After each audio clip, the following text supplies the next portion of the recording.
Hello po mga mamamayan. Ngayong umaga pong ito ay magluluto po ako ng ginisang saluyot. Ito na po ang mga ingredients sa aking lulutuin. Unang-una, saluyot, bawang, sibuyas na pula, kamatis, asin,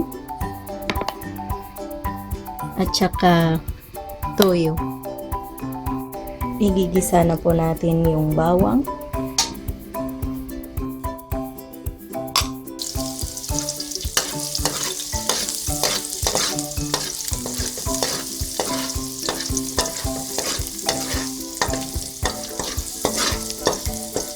Pagkatapos po ay isusunod na po natin yung sibuyas na pula.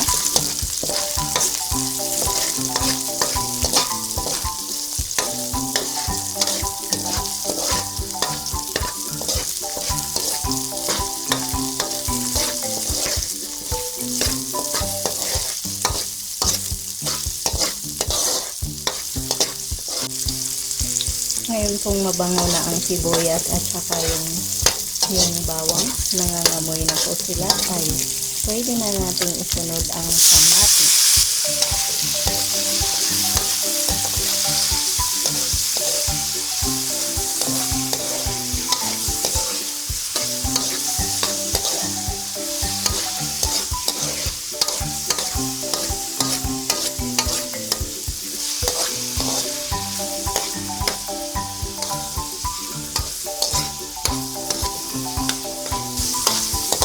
Hintayin ko po munang maluto itong kamatis. Saka ako maglalagay ng toyo.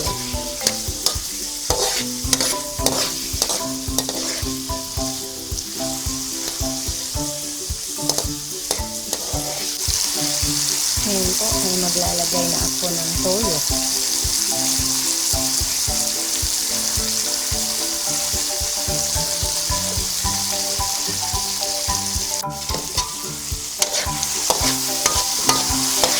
Haluin lang po natin.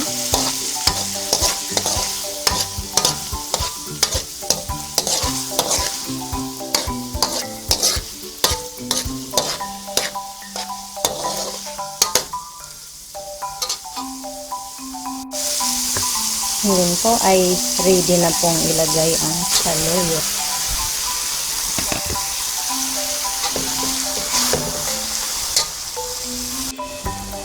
Maglalagay lang po ako ng kaunting asin at hahalo-haluin po natin ito.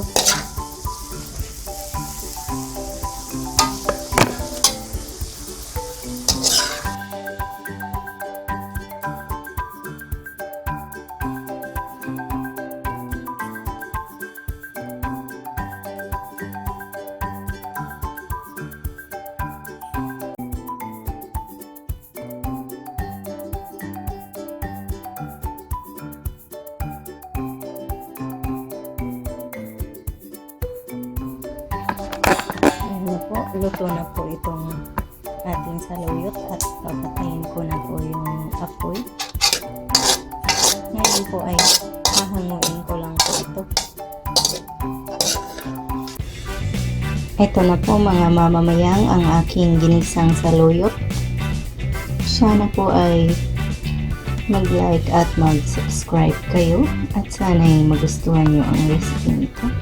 Ito po ang inyong ate mayang na nagsasabing mabuhay!